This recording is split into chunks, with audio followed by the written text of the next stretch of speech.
Matapos ang 12 oras na negosasyon sa pagitan ng pamahalaan at ng Moro Islamic Liberation Front sa Kuala Lumpur, Malaysia, nagkasundo din ang magkabilang panig sa usapin ng wealth sharing kung saan pumayag ang pamahalaan na magkaroon ng 75% share ang Bangsamoro political entity sa lahat ng sources of revenues.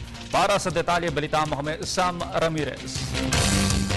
Pumirma na ng isang kasunduan ng pamahalaan ng Pilipinas sa pamamagitan ni Miriam Coronel Ferrer, ang Peace Panel Chair ng pamahalaan para sa grupong Moro Islamic Liberation Front o MILF at si Mohager Iqbal, ang MILF Panel Chair. Ito ay hinggil sa Annex on Wealth Sharing na bahagi ng Bangsamoro Agreement. Layunin ng Bangsamoro Framework Agreement na ito na magkaroon ng bagong autonomous region sa Mindanao para sa mga kapatid nating Muslim.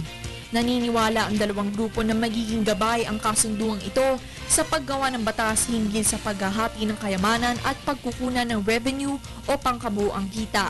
Dagdag pa dito, nagkaroon din ng pag-usad ang usapin hinggil sa power sharing, isang mahalagang aspeto din ng Bangsamoro Framework, at ang technical working group na tumatalakay naman sa normalization. Bahagi dito ang pag-disarm sa grupong MILF. Bagamat hindi inilahad ang mga detalye ng kasunduan at progreso ng iba pang usapin sa joint statement ng dalawang grupo, nangako naman ng Office of the Presidential Advisor on the Peace Process o OPAP na ilalahad nila sa publiko lahat ng napag-usapan. Nag-uulat para sa Telebisyon ng Bayan, Sam Ramirez.